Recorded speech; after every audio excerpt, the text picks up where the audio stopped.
Welcome to Much Ado About Dota. This is episode 16. I'm your host, spit-wad. I'm here with Dignitas Dota 2 manager, Monolith, Dignitas AUI _2000, Liquid Bulba, and our guest today is Kawa from the EMS Raid Call League. How you doing, Kawa? Hey, doing pretty good. I just got done. I said it earlier, just played some Dotes. I played the best Tide Hunter game of my life, so just cracked open a beer, and I'm ready to talk about what you guys have listed here as, that little timing issue that occurred last week. Yeah, let's jump into that right away. Do you wanna quickly go over what the format of EMS is and why the timing rating is coming into play? Pretty much, yeah. So basically, in summary of the entire tournament, you've got the 4 cups, you've got the 8 pro teams that go into it, you got 16 A series, the lower tier teams that go into the tournament. After that, you go through those 4 cups, which inevitably goes to the group stage, which we had our hiccups with the timing issue. You've got 12 teams plus the 4 American teams that went into it, causing 16 teams altogether. So 4 groups of 4.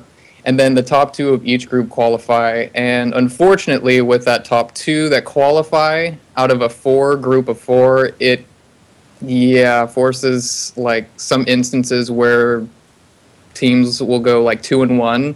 Right. Which we saw last week with Kai. And it came down to a timing where they were forced to go out of it. And that really freaking sucks. And I didn't really realize that until it was a little bit later. So after seeing that, I was just okay, I think it would be better. If we make a couple of changes. So already after seeing that and the top thread of Reddit, that it was can you please stop doing time ratings? We pretty much unanimously agreed, let's do a couple of changes for next season. And I'm glad most people aren't totally bombing us on this, because it's still pretty sucky. But it's our maiden voyage right now as a proper Dota 2 tournament, and we're totally willing to be flexible and make changes so that stuff like this never happens, and it's more fair to you guys, the fans, to everything, really.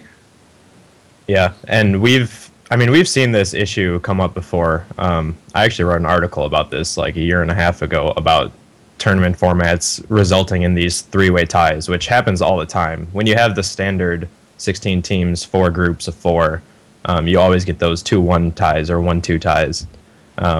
And obviously, time rating is, I think it's kind of a stupid way to decide who advances.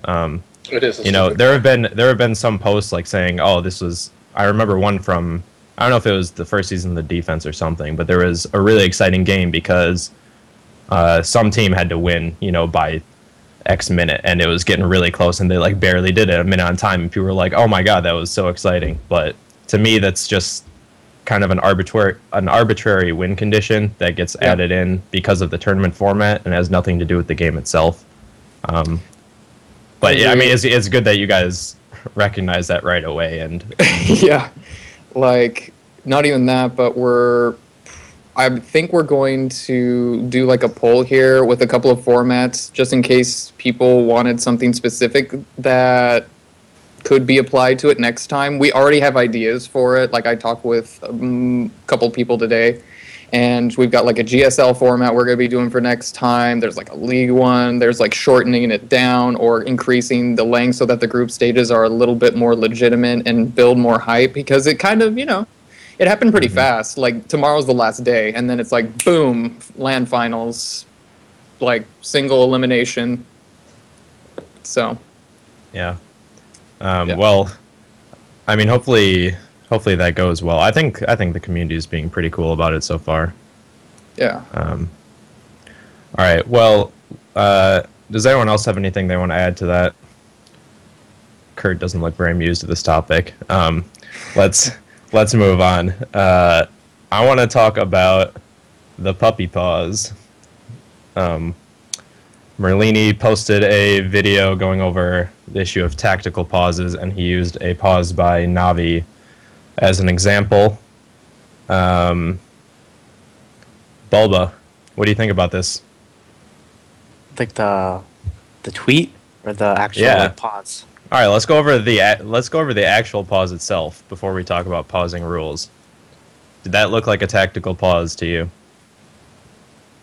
I think in a purely third perspective, it did look like it. But if you read like the tweet, and I mean if you read the response, like Synderen wrote a really good defense. I think that when you pause like that, Puppey originally didn't pause to actually do it as a tactical decision. It was probably because of the reason that he said the Light of Heaven's mouse wasn't working. And then since it is paused, obviously you're going to analyze the situation. So I think that's exactly what happened, that the pause happened, and it wasn't because they were trying to pause just to screw over the other team. But in the end, obviously you want to do as much as you think you can win. And they did. It looked like, it looked like they saw the Knicks, and then they like planned, oh, you're gonna force have this guy, he's gonna put a sentry down. But I don't think it's Puppey's fault or Navi's fault. I think the reason that they did it was just to pause for Light of Heaven, and then obviously that happened. I don't see any other team in that same scenario would not do the same thing, and that's just my opinion on the matter. I mean, we'll never really know if Light of Heaven was actually having mouse problems or something, but regardless of that, once they made the pause, every team in that position would have at least planned a little bit for what they were about to do, since the shackle shot was already flying. I think it's pretty likely that he didn't pause it just for the tactics, and there's actually a mouse issue because, like, I don't know, he pinged and paused, right? Like, I don't think it's likely that he pinged and he's like, oh, look, I see something, I paused, because how many times has Navi done that in the past, like in teamfights or something? Yeah. It's like, over 2 years of playing, I think it's 0 times for this. Yeah. So, like, you have to give people the benefit of the doubt. He probably pinged it, and then, Yeah, like, you can't, like, I can't believe people would be so cynical to think that he would, just pause it for no other reason than just tactics, because they've never done that before in tournaments that are way more important, with way more money on the line and everything. Like, that's pretty silly. Okay, so let's talk about how to fix this. Let's take this scenario, which is like pretty much worst case scenario. You have a fight that is about to start, and someone's having a technical problem, and they won't be able to contribute to the team fight if their mouse is dying or whatever. How should that be handled? Should players be allowed to just pause instantly like that? I mean, I think you sort of have to at that point. Somebody had actually mentioned a pretty good developer solution to the problem, where once you pause, the screen gets blacked out and you can't see anything. And you can't move the camera around or whatever. So you can't, like, what you saw last is what you saw. And so you can't actually look around the map to see what's going on. You can't look at items to gain more time to plan things out. Warcraft 3 pause. Warcraft 3 pause. That'd be really good. Are there any cons to that? Dude, but the con is that when it was paused in Warcraft 3, that was the most boring shit ever. That's the con. Yeah, and you also can't try to buy your items while it's paused. Yeah. I mean, that's... Well, I mean, that's a whole different issue, but... I do that. But honestly, like, while we're on that, you should just not be able to open up the shop while you're paused. Or anything, really. And... I don't know. How bored people get waiting, like, 1 minute during a pause. And I don't think, like, if you're getting bored from 1 minute waiting for a pause, I don't think you get less bored just clicking around the map. I mean, it can be something that's just implemented in tournament games, too. So then it doesn't ruin matchmaking for people, right? Yeah. I mean, the players can sit through a pause. The casters don't have to have that limitation. They can keep watching everything. I don't know. I think that would be pretty nice. +1. All right, we got it, Valve. Take note. That's what you gotta have to do. There was also talk about having admins sitting in the game be the only ones able to pause. I think that would be awful. Because you say PP, and then they finally see it, and then they pause, and by that time, your hero has ran into your tower, and you lost the game. Mm-hmm. And admins, even if they're completely competent, they're not always looking at chat for that, right? Like, what if they're looking at other things to or casters. Like it'll be the caster would usually have to pause or something like that, unless you just have an admin just for pausing. And isn't that sort of just a waste of resources? I don't know if it's a waste of resources. It depends what the admins think they can do. But I mean, there's always going to be that delay that you say, oh, you realize, oh shit, my stuff isn't working. Can you pause? But then you have to communicate that to the admin, and the admin has to be paying attention at the time, and Yeah, even typing PP takes quite a bit longer than just hitting pause too. I mean, at the highest level, every second sort of matters. So. How about So. All right. Let's move on. Dignitas got a forfeit win against Fnatic in the Dreamhack Invitational. Correct? Charlie, do you want to tell us a little about what happened over there? All right. So I was actually at PAX at this time, so I wasn't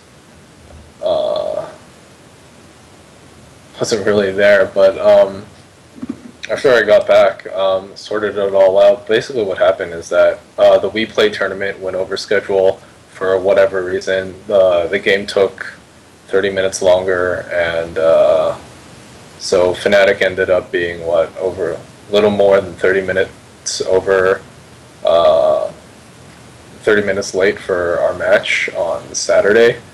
And so the rules for the Dreamhack Invitational is that if you're 15 minutes late, you lose one game in the series. If you are 30 minutes late, you lose both games. And so they were over 33 minutes late, and the GD studio, they gave us the forfeit win for that. As far as claims about us forcing the forfeit win, or asking for it, or pushing for it, we have never forced a forfeit win. Never. With every event and match that we've played in, if any team has ever been delayed, has ever been missing, or has been lacking players, it's always been our wish to play out the match. And if we couldn't have, we've always tried to reschedule. Always. Most recently, we tried to play out the Mouse game in the Premier League and rescheduled accommodated DD Dota twice in the D2L before accepting any sort of forfeit win. I mean, when we realized Fnatic was occupied in another match, this is exactly what happened. We asked the admins what was supposed to happen. The rules were reiterated to us regarding no-shows and late shows, but never during that 30-minute period while we were waiting where we asked whether we were okay, whether we would be okay with waiting for Fnatic to finish their match and play it after, nor were we asked if we really wanted to take the forfeit win. It was just simply called, and we moved on to do other things. Like, if at any point were we asked to accept a 30-minute delay, we would have gladly played out the best of 3 series or rescheduled, as we have always done so in the past. We don't view esports and competitive Dota 2 as a zero-sum game. We would have absolutely been happy to play that match. We did not force that forfeit in any way, at all. Kawa, I want to throw this over to you as a tournament admin. Oh yeah. Would you have dealt with this in a similar manner? I'm fairly vocal in the lobby, so I'll be like, what is going on? How does things work? Like, should we do this? If you're saying that they didn't say a single thing in the lobby for a straight 30 minutes, like the GD studio, I mean, Charlie. I mean, when I was talking to Fogged and I asked all my other guys, Kurt was there too. Nothing was said. Yeah, then I mean, I've seen the chat log for our entire conversation and our entire communication between us and the admins, and there was nothing about that. It was just called, and we moved on from that. And in any case, I don't think it's really up to us as to whether or not we want to take the forfeit win or we want to play out the rest of the match. Well, it's that falls under the realm of I definitely agree with that. Control. I don't think it should never be the team's job to either push for a forfeit win or try to be the nice guys and say, like, you can keep delaying 45 minutes. you really shouldn't have to be put in that position. Everyone wants to appear nice and flexible, but at the end of the day, it's how strictly do we want to enforce rules. I think it's nice that the Good Studio kind of went tough on this one. I mean, it seems pretty clear cut. Fnatic just overbooked or planned poorly. I don't know. I would have still done the same thing as GD Studio. Only differently would be communication, and that's something I'm learning way more working in this company to begin with. Like, just communicating with people, like, does so many wonders and makes people feel so much better and gets things done better as well. To be able to communicate to Dignitas a little bit more on like what's currently going on and what options to have, I think is a little bit better to do than just radio silence for 30 minutes and then jump in and say, hey, you got it. Be on your merry way. Player perspective, Bulba, what do you think about getting forfeit losses, forfeit wins for teams showing up late? For this scenario or overall? Sure. Let's start with this scenario. Well, I don't know the full story, but I do feel that it was a bad reaction from the public to start like a kind of witch hunt against Dignitas. They just assume like Dignitas wanted the forfeit win or whatever, which I do think was. And I know that AUI, especially on a stream and chat and on a stream and on like people were flaming them on the forums and stuff, which I do think is not. It's not like the right approach, but it's forum trolls, so you can't really say anything else. As for the actual scenario, it was what I do feel it should have been a 1-0 with them still playing it out, because I came back early because I wanted to play. I mean, I wanted to watch the game, and that was actually a really good game to watch, like Fnatic versus NTH. I mean, Fnatic versus Dignitas. So I did feel kind of like annoyed that I didn't get to actually watch any game. I would have preferred, okay, whatever. Fnatic should get a penalty for at least losing one game in the series, and being 1-0 in the series is a pretty big penalty. Like most of the time, it just goes to a 2-0 just because you get the confidence from the first win. And besides that, even though they didn't play, I do feel if I was in that scenario, I would have been just saying like I wish it was just a 1-0 for the other team and then playing it out. But I understand how Judy, the good studio wants to just say we don't want like every team to do this to us, and the rules are pretty adamant. I don't know what happened with Fnatic, whether their manager messed up or it was the good studio's fault for not contacting them, or them not even noticing that they had a match at that time. It sounded like they had a match before in another league and it ran late. Is that right? Yeah, I mean they spaced out. They spaced out each match in the We Play League and they assumed that each match would take only 1 hour. Obviously, it was that a best of 3? Over. No, it was like 3 or 4 best of 1s. Oh. Well, it felt like when I was actually watching that game because I was wanting to watch the Dignitas game after, but I think it was they were playing PGG, the retry. And it felt like when they were playing that game that they didn't know they have a match and they're late to it because they were like diving the base and buying back and buying rapiers and like trolling around. So honestly, I felt that they didn't know they had a match at that time. That's my perspective. And so. Well, their manager knew. Their manager. Yeah, but it felt like the players didn't know that like they're that late or they're gonna get a forfeit win, or it felt like I was in the lobby actually in the game, and I think No Tail and Hani were both like arguing with the admins and saying like we didn't even get a warn that it's going to be late or we're late. No one was like contacting us from the good studio and stuff like that. So I feel it was just an entire miscommunication from both sides, and I felt that and then I did not agree with the way that I understand this scenario. I think the Fnatic players, they were obviously pissed, and if you know them, they're quite dedicated. I mean, they aren't like, I think Fly, their captain, has a lot of obligations, but they always show up to matches on time, and they're quite like respectful and professional when they play and stuff in games. So I do feel like they got kind of emotional, and then they I think No Tail was like he just called out Dignitas, and then Hani kind of called out Dignitas too and the good studio, and I didn't agree with the way they handled that. You can't just call it, like, I understand that you're emotional at that time, and even I can, like, I get emotional too, and then you're in this situation, and then you just want to, like, find a scapegoat, and they call Dignitas out. And that means that when the power of Twitter and the power of, like, a fan base like that, and which Fnatic does have a big fan base, you have, when you say something like that and you accuse a team like that, you have all your people that follow you, they just go and they don't really know the details, but they just quickly assume you're right no matter what, and they'll start flaming Dignitas too, which did happen. I think most of the people that were calling out AI and stuff are obviously the fans of Fnatic. So that's my entire thing on the scenario. Anything to add to that, Kurt?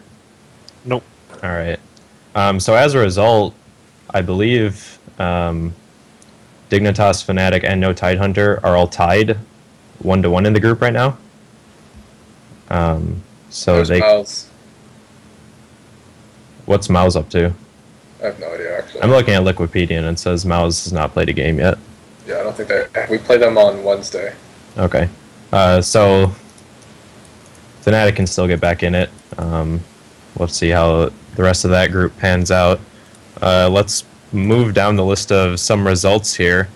The Techlabs Cup LAN tournament in Russia, somewhere around there. That just ended with Team Empire taking first, winning $5,000 and an invite to the Techlabs Grand Finals. And I guess the surprise here is that IC Cup beat out Navi MVP. IC Cup got second, Navi third, and VP fourth. Balba, did you watch any of this tournament? I watched the VODs. It was at a really shitty time for the Americans. I think it started at like 3 a.m. or 2 a.m. Mm-hmm. And then there was a I got up pretty late, and then I came back, and then it was the finals was like still not started yet, and it was supposed to have started at like 12 p.m. EST at least. And then I think the actual final started at like 3 p.m. or something. It was, or 2 p.m. I forgot the exact time. But yeah, I catch the VODs. Overall, I did not like the tournament format at all. I think it was really horrible. What was the format? It was every game was a best of one up till the finals, and the finals was 1-0. So if Empire won that one game, it was the best of three, where they started with a 1 game lead. Yeah, it was a best of three with the 1 advantage. So it was short. And I think that's mainly because they only had one place to play the games, and yeah. So and they had other games too. I think it was like World of Tanks and other shit. Okay. But it was kind of obvious that Dota was the most attractive one, and it has the highest fan base. But the overall tournament, I can't say I like the format. I mean, it didn't feel like a huge storyline. Like you have these tournaments that, like Star Ladder or just other LAN tourneys. Like what else is there? Dreamhack. You have all these kind of storylines, and the prize pool is actually like quite decent. Like 5,000 for first is not that bad. Yeah. It's probably the same as Star Ladder, right? Something like that. I think Star Ladder's 10,000 for first. Okay, so I don't know, but it's a decent price pool for a 1-day LAN. Even and this is like you play all the games in 1 day, but it didn't really feel like a storyline. It just like these kind of crappy games. I didn't think any game was that good, and it was just over like that. So. I mean, to be honest, I didn't even know what was going on. Yeah, I didn't either. No idea. There was nothing about it. There's. Yeah.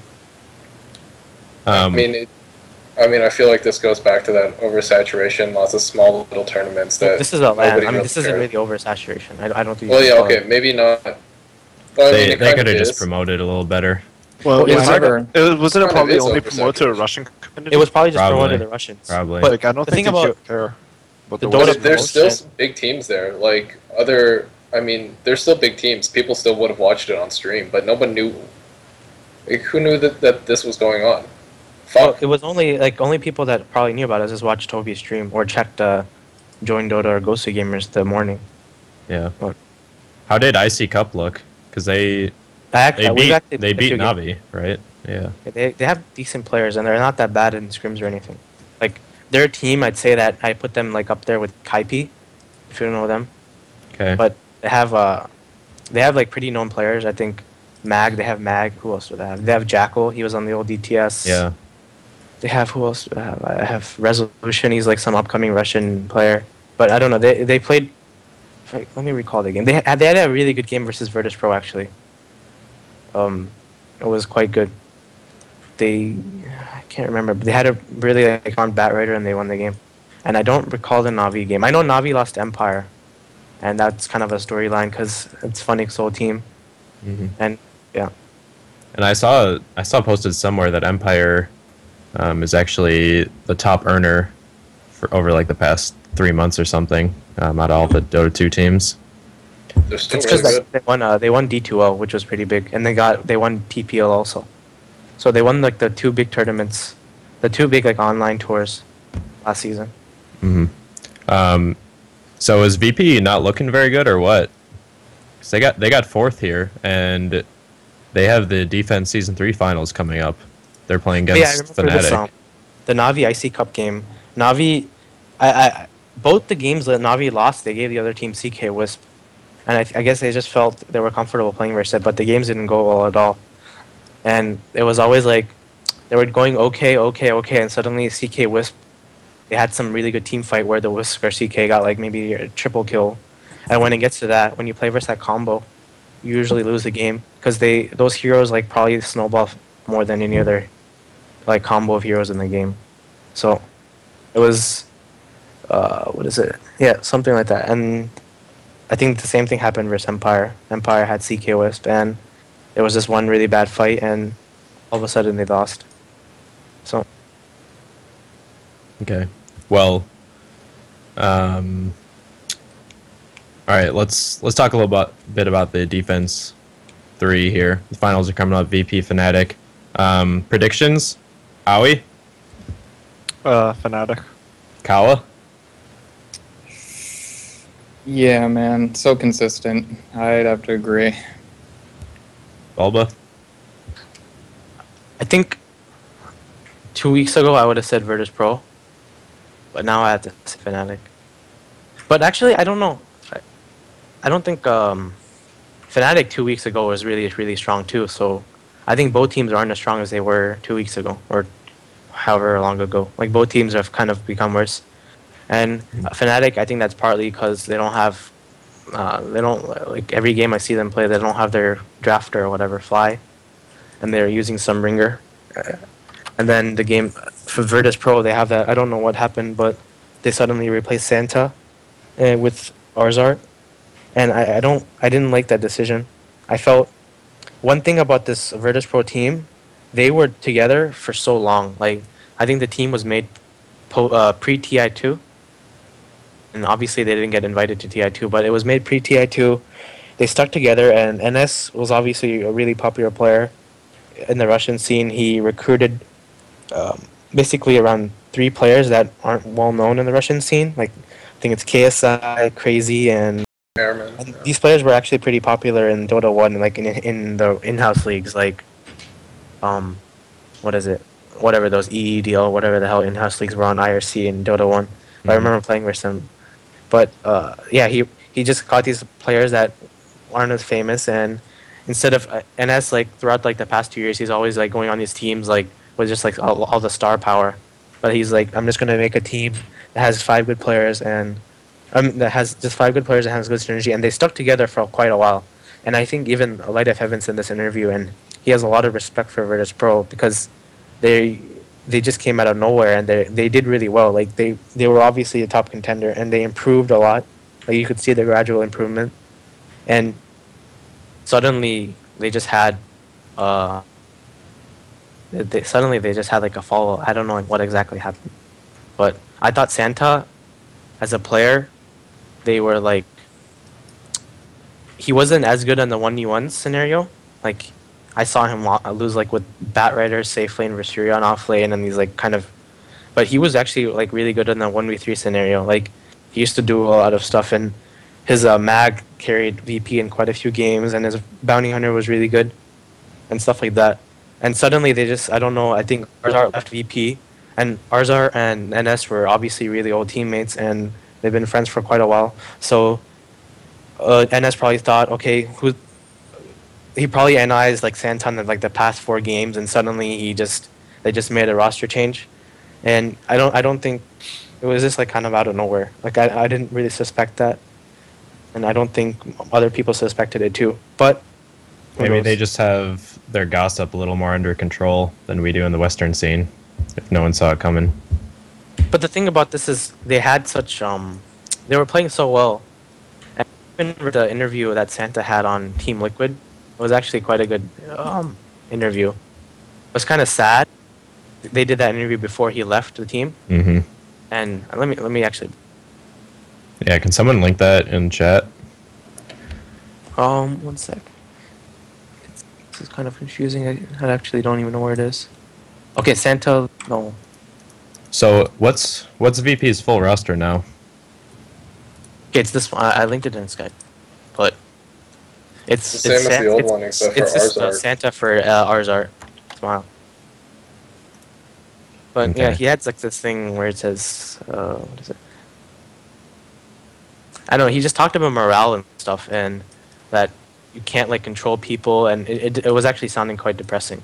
He's like, people are complicated creatures. How can you constantly keep someone in a good mood? It is impossible, right? And he's like, if a team wins the game, but for some reason loses morale because someone is upset or not satisfied with something, then they in fact lose the game. The other way around is true as well. If a team loses the game but keeps or even gains morale, then they win the game. So maybe that's some insight into their actual scenario, where it's like they just lost morale and then they just use him as a scapegoat. And instead of, because even though they did well for so long, NS probably just thought, okay, this player is available, let's just use him and get that immediate relief.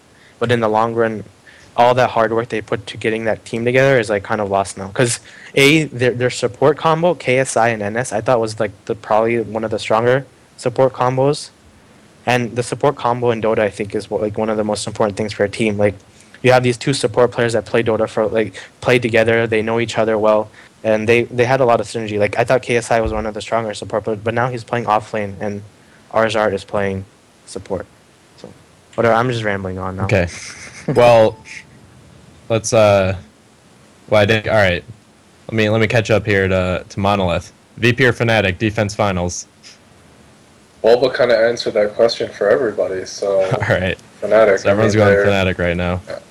All right. Well, Dignitas did finish third, winning $3,500, and Liquid fourth, $1,500. So congratulations to you guys.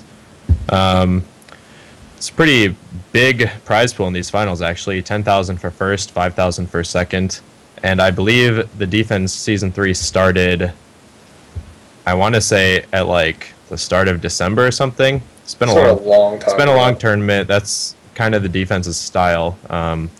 They have a big enough prize pool to support it, but I also get the feeling that everyone's kind of ready for it to wrap up here, since clearly by the end of it now VP is kind of a different team than they were at the start. A lot of these teams are. Yeah.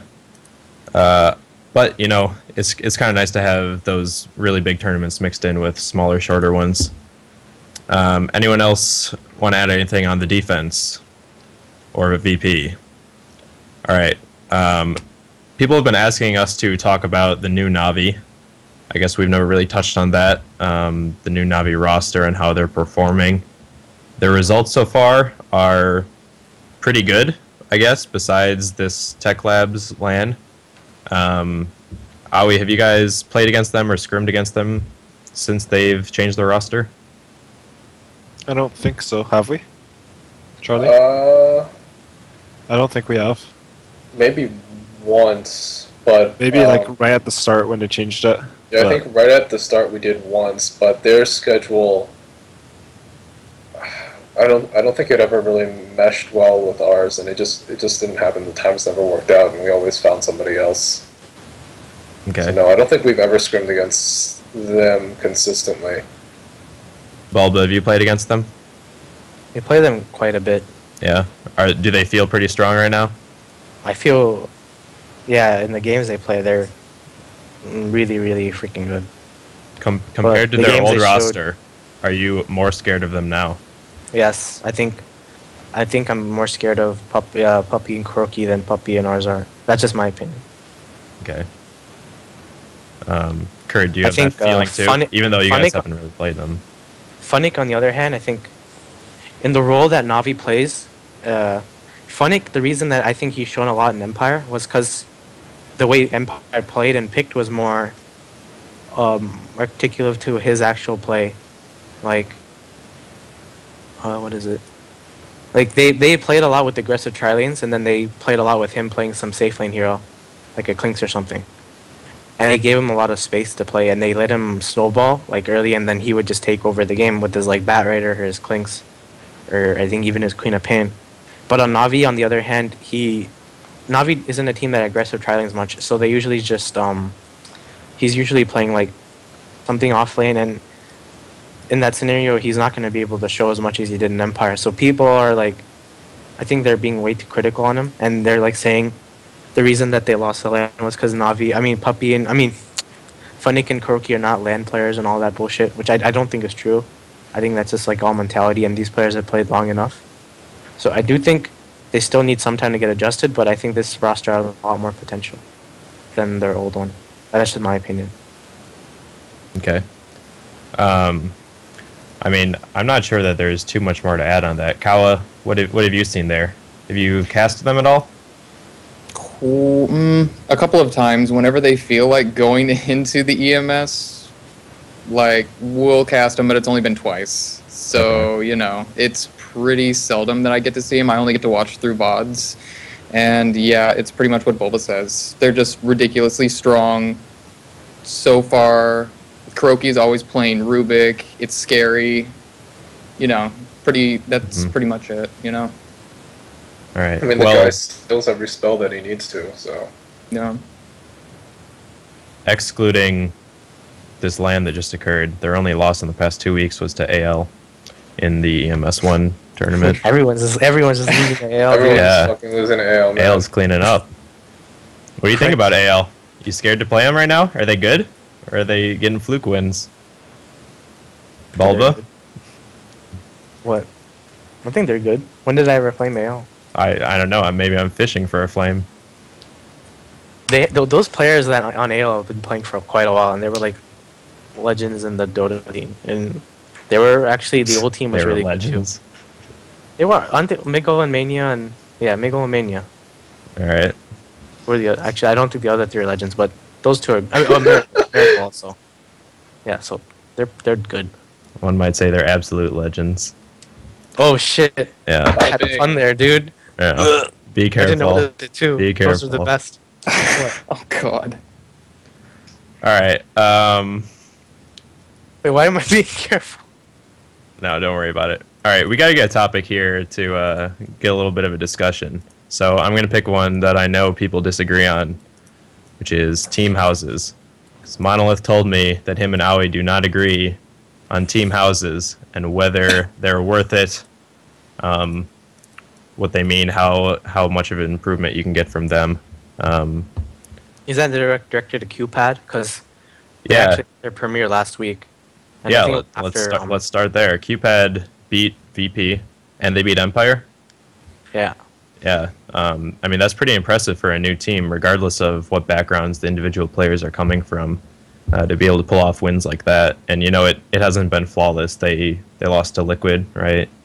I think so.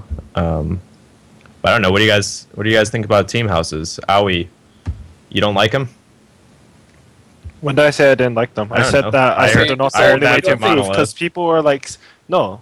You guys are just twisting my word. I'm not going to bother. Because in past episodes, what happens is I say something like, team houses aren't the only way to get better, and then you guys come back at me and you say, oh, AUI hates team houses. He thinks they suck.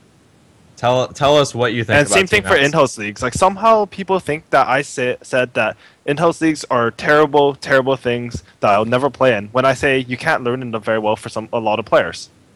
So, I don't know. When I make comments, people just twist my words, and it actually pisses me off. Let's leave in-house leagues alone. Why don't you clarify your thoughts about team houses? I just said it. Like, would you like to move into a team house with Dignitas? Yeah. You would? Yeah. Okay. Would you like to move into a team house with Snaking? What? Okay, look. Here's the end all and be all for staking. I think staking's really misunderstood. I mean, in the past, sometimes he can be really annoying. Sometimes he can be a huge dick. But more than anything, I think he's just really misunderstood. And he's a young kid. He has a lot of growing up to do. But I think people don't get him as much as, I guess as much as his dad would. There you go. Shout out to B-Diz. All right. Charlie, do you have any thoughts about team houses, though? I mean, I think they're absolutely necessary. Maybe pre-TI2, maybe during TI1, the teams could have reached the level that they needed to do well at those tournaments. But every single international now is going to get much harder and harder to win. The teams are just going to get better and better, and all the logistics and all the training and everything is going to be better for every single team from now on. And every team is going to get better. And every international, you're going to see higher and higher skill levels. And so now we're at the point where the interplay between players and just the synergy between them and just getting everything on the same page, you need a team house for that. You just do. I mean, part of the reason, look at Fnatic, look at why they've been doing so well, is because they've been together for so long. They may not have had a team house to do that, but a team house sort of speeds that up, sort of helps that process along. Their years together have sort of served the same purpose. I mean, just look at all the things that a team house would have solved for everyone here, for all the teams here, for all the players that have ever been on this show. Waking people up, getting people to eat the right things. I mean, part of the reason eat the right things. Part of the reason the Chinese teams are so good are because they have that house and they have so many staff members behind them to control their diet, to control, their sleep schedules, everything that affects player performance. And you all just put that in one environment. And I think at this point, with all these teams getting better, you just have to have a team house to be able to compete at the highest levels.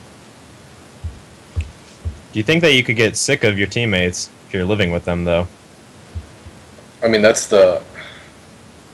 living with anyone can be a challenge, right? I mean, a lot of people don't want to live with their best friend because they'll start hating each other. Like, living together is a whole different situation.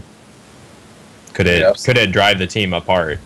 I think. Or it could drive them closer together. I mean, that's the thing that each team has to work out for themselves. But it's sort of like you take that risk and you either make it or you don't. Or if you don't take that risk, you're just not going to be able to reach that level regardless. So, I mean, like, yeah, people are going to rub each other the wrong way. People might get annoyed, but part of being a professional, part of growing up is just getting over that and learning how to deal with people.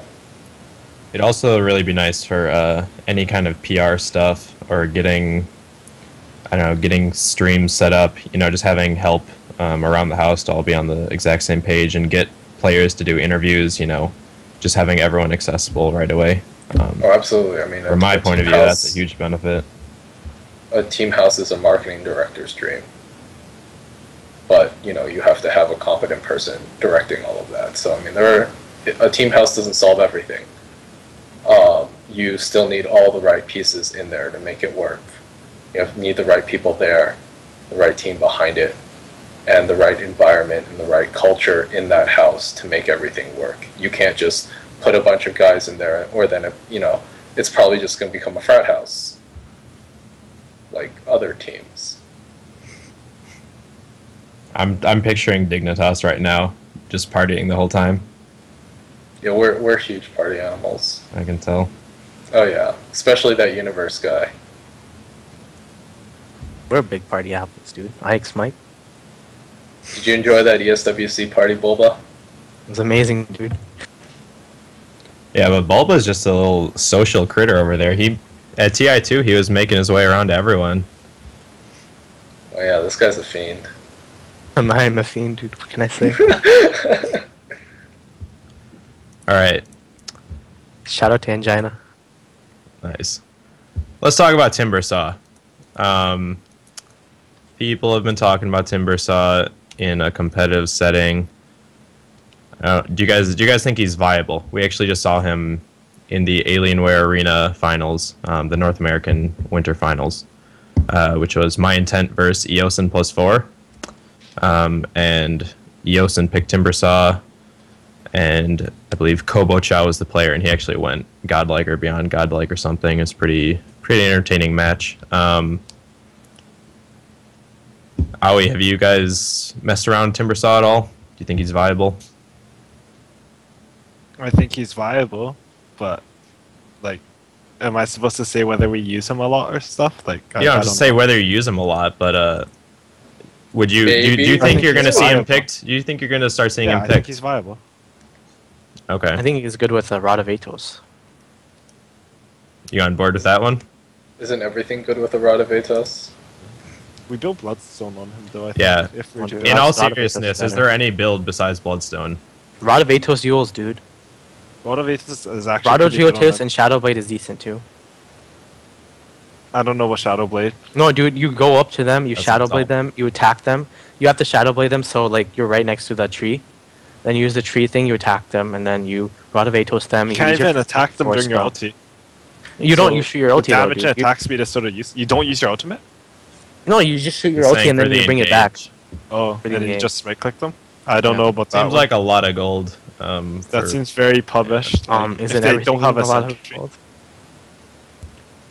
So how would you guys use Timbersaw? Because in pubs you can just kind of do whatever you want and roam or really anything. Where would you lane him to begin with? Mid, or mid like if it's a versus a melee hero. First of all, is laning stage his problem right now? Is that his weakness? No. Oh, he's really strong in lane, but his weakness is he can't break a base, right? Like none of his skills let you break a base.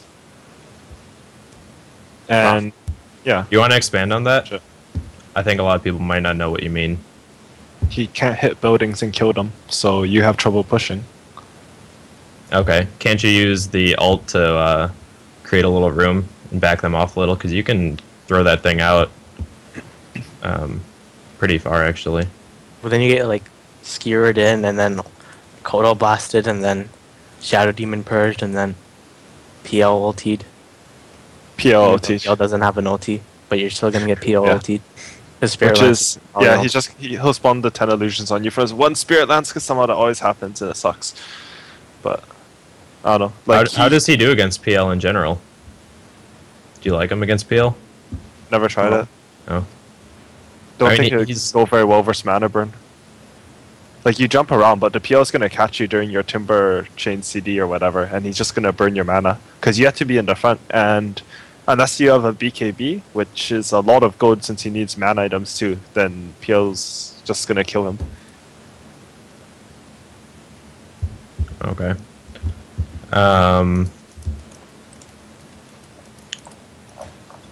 Bulba, What's up? what do you... Well, never mind. You guys aren't giving me much to work with right now. What is it, guys? It's a slow Let's throw wait. it back to Kawa, because What's up, buddy? he did an interview, right, with Eosin +4. Yeah, I did. Yeah, Yeah. they're about to play tomorrow, and they made another roster change because they already made one, and it kind of sucks when you do that because you don't really have any, experience with the other teammates. Synergy's kind of not completely there. But I talked with him and asked him like 3 questions, like really quick, and he was just really. One of them was like, "How comfortable are you right now with like the playoffs and going into it tomorrow for the EMS One?" And he's pretty much just using that game tomorrow to set as like a benchmark with the new team and the players. Because right now he even said verbatim like, "We're probably going to lose." Pretty much. So we just want to use this as like a test to see if we're going to be able to work well together and everything. And he removed his 2 and 5 position players because one was from Bulgaria and he barely spoke English, I believe. So that's really hard. And then the 5 was committed to work. And then the next one was just kind of like short-term goals. And he's, yeah, pretty committed right now to like just getting a solid lineup and being able to work with them. And long-term would be getting a known sponsorship. You know, just the usual kind of stuff. And even further down the line, TI4. He's, you know, he's got the passion for it. And I met him in person, Eosin. He's so cool. He's such a cool dude.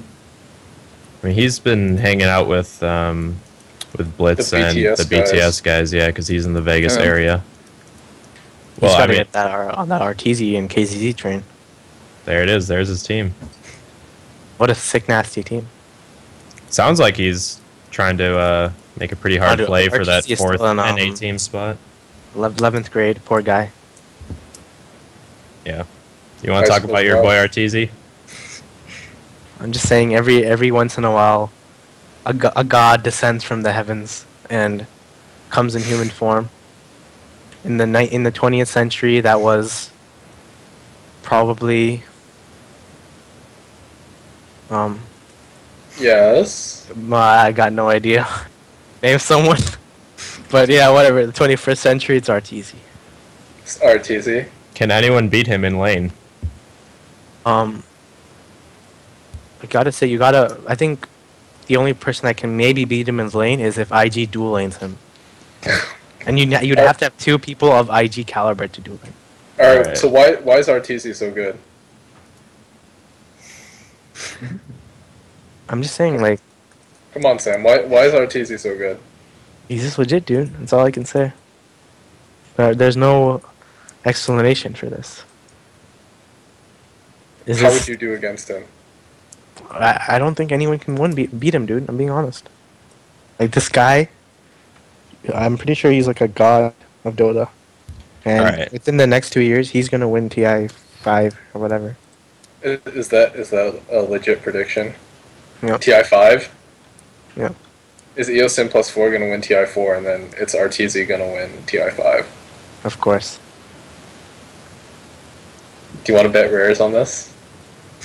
I lost enough rares, dude. I lost enough rares. Betting on who? Dignitas. Jeez.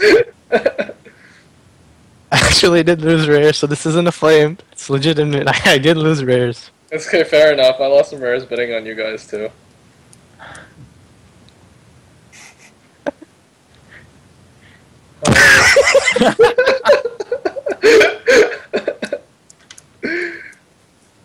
Well, what comes down, he says he's not going to flame it all. How is that flame, dude? It's not. You can rationalize it however you want, dude. How is that flame, dude? It's legitimate that I actually lost rares. And I had to compensate for losing my rares by buying the new Lycan set. You had, so Dignitas. Wait, you actually bought a set? I bought the Lycan. Dude, what a sick, nasty set, dude. He has an eye patch. God. He's like half a pirate and half a wolf. How much have you guys all spent, like, buying stuff from the store? Hundreds of dollars. Are you Really? lying? No, I don't know. You don't buy anything. I bought Good job reporting 63. No, esports. I bought $63 worth because a TI2 ticket and the Silver set because the Panda Bear's cute. I put on a pub stomp and I did like a trivia section thing with like 10 or 12 questions and it cost me like $100 worth of like stuff back in TI2 when I was doing it. But you haven't actually bought anything from the store. I may have. Yeah. So, like, first the ESL time ratings, and now this. Oh God. Okay. Now I'm supporting esports, Kawa. Fuck. Yeah. I got nothing else, bro. All right, we're gonna end this show. Kawa, you got any shoutouts? Thank you for just having me on, pretty much. That's about it. And if you guys want to check out or support me on Twitter, it's right there. That's about it. Kawa Dota. Aoi, shoutouts? Well, you see, the thing is, I'm gonna have the same shoutouts as Charlie or Monolith, and I don't want it to get really repetitive. So Okay, I got you. it'll just be Team Data's sponsors anyway, etc. And you can follow me on Twitter at Can you name all AO2000. the sponsors? Because there was actually a Reddit post saying that Oh yeah, I actually the like players are not Sound good at naming Blaster, sponsors. WD. Let's see on the shirt. Killer, QPad. QPad, Multiplay, Alienware, Intel. Santex is sponsoring us. Oh, that's what they're talking about in the Reddit thread, huh? Antec. Ooh. Gonna have to dock your salary for that. Are you? Oh, I don't know. I Not don't a know who player our sponsors are. And Oh, whatever, I got Kingston. Right? Kingston? Anything to add to that, Monolith? you. Alright. First of all, I guess just shout out to the Team Toss, and all our sponsors. Shout out to Alienware, they're sending us laptops, and all the guys that I met at PAX that support us, Sound Blaster, Ryan Schlepper, and the director for marketing for Alienware, Marcy Holt, and Annie Young at Kingston, and it was a fun time. So shout out to all those guys. All right, Bulba. Shout out to Team Liquid, my team. It sponsors Razer, Twitch, Barracuda, and Shiny Things. And then shout out to an upcoming team, Kaipi. My friend on that team that's watching the show right now, Bone7, a famous Romanian Batrider player. So that's all I got. All right. I want to give a shout out to Kawa. Thank you for coming on the show. Sort of last minute. We had another cancellation. I don't think No anyone problem. appreciates how hard it is to get people to come on the show last minute. And so people like Kawa and Beatiz and most of the guests we've had are really awesome for just kind of dropping whatever they had planned and coming on. Yeah, man, that's all I got. Sorry to everyone in chat who's like crying that's a boring show or whatever. Wait, we have one more topic. Yeah, We have another I was actually topic? waiting for it. I We was actually waiting have for one that more last topic, one. guys. I don't even know what topic it is. Whoa. Go. I'll read it out loud. Do it, Sam. Fnatic EU 8 months ago had some players who never touched Dota in their lives before. Oh. Now tier 1 team. That was basically the question. I don't know who wrote it. What? That was No, I from thought the it was the Reddit thread. puppy. Oh. The puppy question. Or the thing. The Twitter thing? Yeah, I want to talk Oh. about that. Oh, really? I want to talk about that. I want to talk about Fnatic EU. Those are the two things I want to talk about on the show, and no one talked about them at all. Yeah, I know, So me I too. just sat here. Hey, I mean, I Well, was in chat saying well, it's like, just- all right, guys, should I end the show or do you want to talk about something else here? Well, Everyone's kind of asleep, but the you know show what? must go You know on. I what? haven't This slept is when the since real Friday show night. starts. We did our shoutouts. Half the people left. This is when the real viewers get the content. So, Kurt, let's talk about that. Which one? Let's start the Twitter thing. Yeah, you know, in esports, there's this entire movement behind how context defines language, and how if you can contextualize something, that means that it's contextualized for everyone else in the world. And I don't know, I just have such a problem with that. Like, example? well, For wait, example, Charlie, am I allowed to use like Yes, you're allowed. bigoted words Yes. in a Oh, discussion? yeah. Oh, yeah. Called The word- Merlini like- affected. Yeah, like we're discussing it, right? So it's okay? Because I know Yeah. I'm not supposed to say that stuff, You right? can say it. Yeah. Nobody's gonna get mad at you. Yeah, like the use of the word faggot is incredible. Whoa! Wait. All right. No. Okay, go ahead. screw off, Aaron. No, it's so problematic that some people can think that just because it's contextualized for them, that it won't be hurtful for anyone else, and they think that because they're on some Ayn Rand shit and they're the center of the universe, that they can say whatever they want and it doesn't matter. Like, I don't understand how people can't come to that logical conclusion. Because I think context defines language, but just for you, like you have to think about other people too. You calling out the Ayn Rand? What Yeah. is? I'm sorry, is she your favorite author? Oh. No. Well, like that. That's seriously how I say. Well, I don't know. You guys don't think about that? I mean, I guess I mean, are you just talking about the way that he used the language and then got? It's I mean, he got a gaming flag in from general, everyone. right? Like it's gaming in general. Like people will say words like that, and they think it doesn't matter because like, oh, I'm using it just as an insult or something like that. And for a while, it's just like, yeah, no, I really like context-defining language, and the fact that if I'm joking around with a friend or something, then calling him a dickhead won't be as bad as just saying that to someone on the street because we're friends and context defines that. But when you take a loaded word and you use it, then you can't contextualize that for everyone else just by your own like experience or whatever. Well, I guess it all is like during age also. Like, I mean, everyone in high school said that word a lot. Like, it was quite a popular word. But now it's like, you kind of cringe when you hear it. Like, it's not a word that. It's like if you hear it in the public, it's kind of cringeworthy. And I don't know if it's because of the context. Like, I don't know how that word is perceived in the environment that they're in. Like, I don't know if that's like a bad word in Russia or Estonia or whatever the hell. Doesn't matter. He knows esports is global. He knows people everywhere. Yeah, I'm not gonna try. It doesn't matter. I'm not trying to think, but Somebody on Navi should have known that he shouldn't have said that, and that you're not supposed to use that language. I mean, before we all got signed, before they all started streaming, before anything, I always told all the guys, you know, you cannot say this, or that. It's just don't say those words. The sponsors care. People care. It only takes one salty person to take a screenshot of whatever you do, and you know, send it to the sponsors. It's being professional, and I didn't really see that as being professional at all, and I kind of lost a little bit of respect from it, because whenever people do that, like Idra does it all the freaking time in StarCraft. But he doesn't use. I don't think he uses those words though, because I know Alex Garfield is gonna sue his.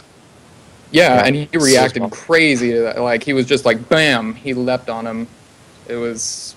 I am disappointed that happened, but yeah, hopefully it changes a little bit more in the future, because it sucks, like, hearing that kind of thing. And it's, as you were talking about, Curtis, just, yeah, the context of everything, it's dumb. I'm going to give the full context here after we're done talking about it, but it's worth giving anyways. Some people in chat apparently didn't see this, but Puppey tweeted at Merlini, Merlini, if you're going to keep contributing yourself in Dota, you better not be some lying faggot to get more viewers. And that was about the tactical pausing issue that we talked about before. Yeah. Anyone else have more to say about that? Obviously, it wasn't a good PR move. Merlini was super classy with his response too. He said it was meant to raise awareness to pause abuse, not slander my old teammate. Much respect for you guys still. Navi pennant for the win. Yeah. It's a classy. Well, that was like the best Ben PR move that Merlini can say. So. All right. I don't know.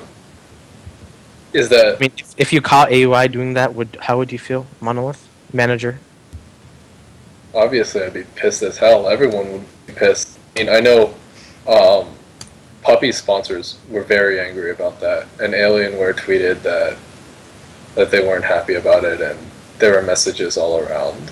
So, I mean, that's definitely something that I love you too, Frankie.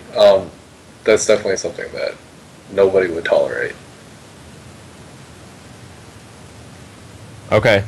Aoi, what was the other topic you wanted to talk about here? Fnatic EU, top team now. And people are so surprised because it's like the same thing, like, you know, StarCraft 2 when all the Kespa players came in? Everyone's like, oh, it's going to take a while for them to catch up. But really, if you're moving between games that are really similar, it doesn't take that long to catch up. So someone said that's from a Reddit thread, but I was wondering why people were so curious why they got so good if they're the top in Han. Like, if you're the top in Han, then you're going to be really good in Dota after, like, a short late grid. 8 months is not that short. Like, Kespa caught up really fast, too. So... I don't think it took... I don't think it was a short while from that. I think it was quite a long road. And I think that's, like, shows their determination as a team. Because they didn't have good games at the start or in the middle. Like, I think before November or December, their games weren't good at all. And I think December they started, like, playing really well. And they started, like, people started recognizing them and realizing, like, they have potential. So, and for that 9 months where they were getting shit stomped by most of the teams, it's like, I'm surprised they didn't have a roster change. And that in itself is something that, I mean, what other team for that long would I think every other team would have given up by that then, right? So I mean, they have had roster changes, haven't they? it's Since only they- one. It's only one small roster change. It's like really small. What And was I it? think it wasn't a roster change for the player. It was because I think it was because he didn't enjoy playing Dota or Trixie something. went out, right? No, No, Trixie what? went in. Trixie used to For be on Nova? Valves. Yeah, Nova. Okay. All right. Anyone else have anything they want to talk about? Kurt, are you happy? What was that? Sweet. All right. Are you still sad about your game today? Yeah. All right. Man, every single time we have a show, either you or Sam are just coming off a loss. You guys got to schedule better or win some games. And on that note, That too. Christ, on that note, yeah. All right. Shoutouts are done. Why the flame spit-wad? Because you're not doing it. That's your job. I'm supposed to just sit here and, like, say, owie, Bulba, go. I don't know, man. Every time I say something, people take it seriously. All right.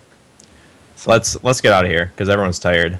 We'll be back next week, Monday, 8 p.m. Eastern.